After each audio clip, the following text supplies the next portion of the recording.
ඔයාලෝ හැමෝටම තවත් අලුත් සුන්දර දවසක් ඉතින්. මේ අද දවසේ විතරනේ ඇත්තටම මම ජීවත් වෙන්නේ අද විතරයි. ඊයේත් ගෙවිලා ඉවරනේ. හෙට ඇවිල්ලත් නෑනේ නිකන් මොරි වෙලා අවතරුවා මේව හිතලා වැඩක් නෑ. හැබැයි චූටි ප්ලෑන් එකක් විතරක් කොළුවේ තියා ගන්නවා ඉතින්. පොඩි එකක් වෙන්නත් පුළුවන් නොවෙන්නත් පුළුවන්. හැබැයි මම ඒකත් එක්ක ඇලිලා ගැටිලා යන්නේ නැහැ. වෙන දේ බාර ගන්න සූදානමින් දවස තුල ජීවත් වෙනවා. ඉතින් එහෙම තමයි ඇත්තටම මගේ ජීවිතේ නම් ගෙවෙන්නේ. මං හිතන්නේ ඔයගොල්ලන්ට ඇප්ලයි කරලා බලන්න පහසුයි. මට නම් හරි පහසුයි ඒක. මොකද ඔය ඉතින් අපි දන්නේ නැහැ හෙට දවසේ මොනවා වෙයිද කියලා. මේ අද දවසේ හරි නිදහස් මේ මොහොත අද දවසේත් ඉතින් මේ මොහොත විතරයි තියෙන්නේ. මේ මොහොතේ අපිට කරන්න පුළුවන් දේක් විතරයි උපරිමයෙන් කරන්න පුළුවන්. නේද? ඉතින් හරි සිහියෙන් කල්පනාවෙන් අවබෝධයෙන් වැඩ කරොත් එහෙම මම හිතන්නේ නෑ අපිට ජීවිතේ වරදී කියලා. මේ ජීවිතේ මිනිස්සෙක් විදියට ඇහැ කන නාසය දිව ශරීරයත් එක්ක එකතු වෙලා මේ පංචේන්ද්‍රිය දීලා මේ විශ්වය අවබෝධ කරගන්න පුළුවන් ඥානයක් දීලා හැකියාවන් දීලා දක්ෂතාවයන් දීලා බොහෝ දක්ෂතාවයන් අපිට ඇත්තටම බැරි දෙයක් නෑ අපිට ඕන දෙයක් කරගැනීමේ හැකියාව තියෙනවා. ඉතින් මේ අහස් යාන හැදුවේ පොළව යටින් යන ඒවා හැදුවේ සබ්මරීන් හැදුවේ මහා මිසයිල් හැදුවේ ඔක්කොම කරේ මිනිස්සුනේ. ඉතින් අපිට අර සාමාන්‍ය විදියට හොඳට හුස්ම අරගෙන නිදහසේ ජීවත් වෙන්න බැරිකමක් නෑ. අපි තමයි මේ දිවිල්ලක් රැස් ඉඳලා හැමදේම අහිමි කරගන්නේ. ඉතින් මම හිතන්නේ එහෙම ඕනේ නෑ. කොයි හරි ආගමක නායකයෙක් දාර්ශනිකයෙක් කියලා තියෙන්නේ දහමක් තුලත් ඒකම තමයි.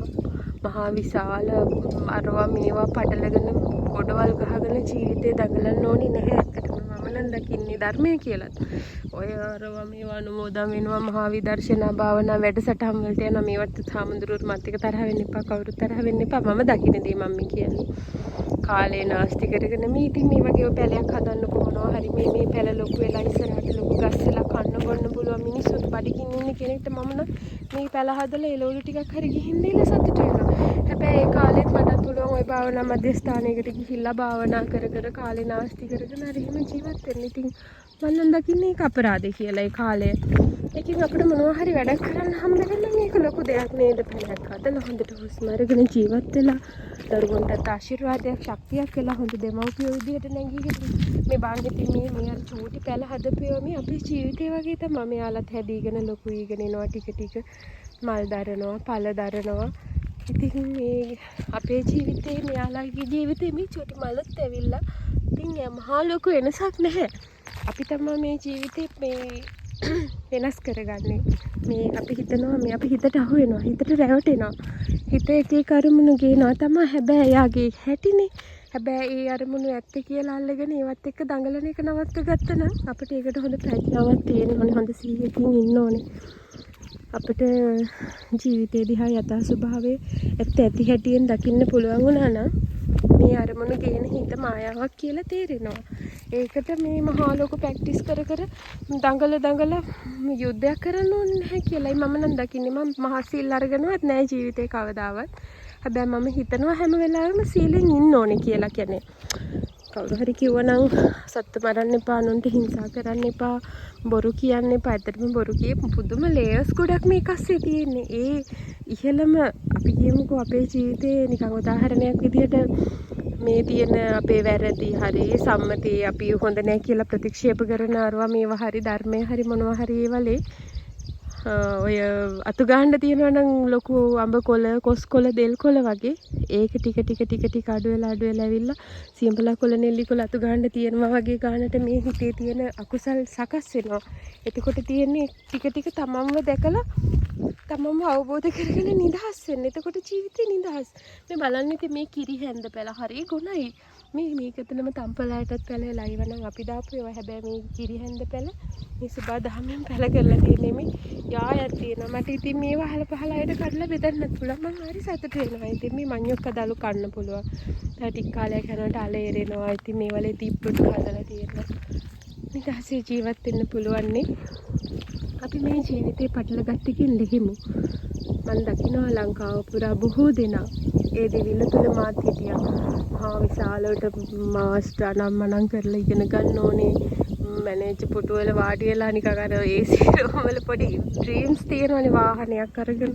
හැබැයි ඒ චුමන්ට් වලට ගියාට පස්සේ තේරෙනවා ඒක ඇස්සේ සැනසීම නැහැ කියලා. නිදහසේ හුස්ම ගන්නවත් වෙලාවක් නැහැ. බලන්න අපේ පෙනහළු පිරෙන්න මේ වගේ වාතාශ්‍රය තියෙන තැනක දීර්ඝ හුස්ම කියන්නේ ප්‍රාණය. අපේ ඇතුළට කයට ප්‍රාණ ශක්තිය අවශ්‍යයි. ඒකට ශ්වසන ආශ්වාසය හරහා හොඳ ප්‍රාණ ශක්තියක් ලැබෙනවා. ඉතින් නිරෝගීව જાතියක් විදිහට ගොඩනැගෙන්න නම් අපේ මේ කය මනස දෙකම සමතුලිත වෙන්න ඕනේ. ඒ කියන්නේ දෙමව්පියෝ විදිහට, ගුරුවරු විදිහට, වැඩිහිටියෝ විදිහට, ආගමික නායකයෝ විදිහට කවුරු හරි නැත්තම් මේ අපි වගේ නිකම් ඉන්න මිනිස්සු හරි අපි සැලකිලිමත් වෙන්න ඕනේ. ඇත්තටම. ඉතින් මේ ඒ හින්දා අවබෝධයෙන් ජීවත් වෙමු. අවබෝධයෙන් ජීවිතේ ගොඩනගා ගමු. සිහියෙන් ඉමු. සිහියෙන් ඉන්නවා කියන එක මහා හින විශාල එකක් නෙමෙයි. ඒ මොහොතේ තමන් මොකද්ද කරන්න කියන එකත් එක්ක පොඩි අවධානයක් දීලා හිටියනම් ඒ මම හිතන්නේ ස්වභාවික මිනිස්සෙක්ට මේ කිසිම අර්ථකථනයක් නැහැ. මේ දහම, මේ අව්‍යාජ බව, මේ නිදහස් බව, මේ තියෙන සමස්තය, මේ විශ්වයට භාෂාවක් නැහැ. ඇත්තටම භාෂාවකින් කියලා ඉවර කරලා එහෙම අර්ථ දක්වන්න පුළුවන් තැනක් නෙවෙයි මේ විශ්වය කියන්නේ. ඉතින් අපි හැමෝම නිදහසේ සතුටින් ජීවත් වෙමු. මේ ජීවිතේ ලැබපු මනුස්සාත්මය මිස් කරගන්න එපා. ඔයගොල්ලෝ කිසි වෙලාවක සතුටින් ආදරෙන් සමගියෙන් ප්‍රඥාවෙන් කළ යුතු දේ කරන්න දක්ෂ වෙලා දෙමව්පියෝ විදිහට, දරුවෝ විදිහට තම තමන්ගේ වගකීම් ඉෂ්ට කරලා නිදහසේ ජීවත් වෙන්න පුළුවන් ජීවිතය අහිමි කරගන්න ඕනේ නෑ මං හිතන්නේ. ඒ නිසා අද දවසේ හොඳට අපි ඒක අවධානයෙන් අවබෝධයෙන් ජීවිතය දිහා දකිමු. හිතමු ඇත්තටම මොකද්ද අපි මේ කරන්නේ, මොකද අපිට වෙලා තියෙන්නේ කියලා චුට්ටක් නතර වෙලා, චුට්ටක් එක දවසක් මොහොතක් නතර වෙලා ජීවිතය ගැන අවබෝධයෙන් දකින්න. දවසින් දවස එකතු වෙච්ච මේ හැම අපේ හිත ඇතුලේ තියෙන මොනවා හරි කෙලෙස් අකුසල් දුරු වෙලා හරිම නිදහස් චින්තනයකින් අපිට ජීවත් වෙන්න පුළුවන්. මිනිස්සෙක් විදිහට ඉපදිලා ආශ්චර්යමත් විදිහට ජීවත් වෙලා ආශ්චර්යමත් විදිහට ඒ මැරෙනවා කියන මොහොතත් කියවන්න පුළුවන් ශක්තිය අපි හදාගමු. ඔයගොල්ලෝ හැමෝම සතුටින් ඉන්න, ජීවිතේ දිහා අවබෝධයෙන් දකින්න. එච්චරයි.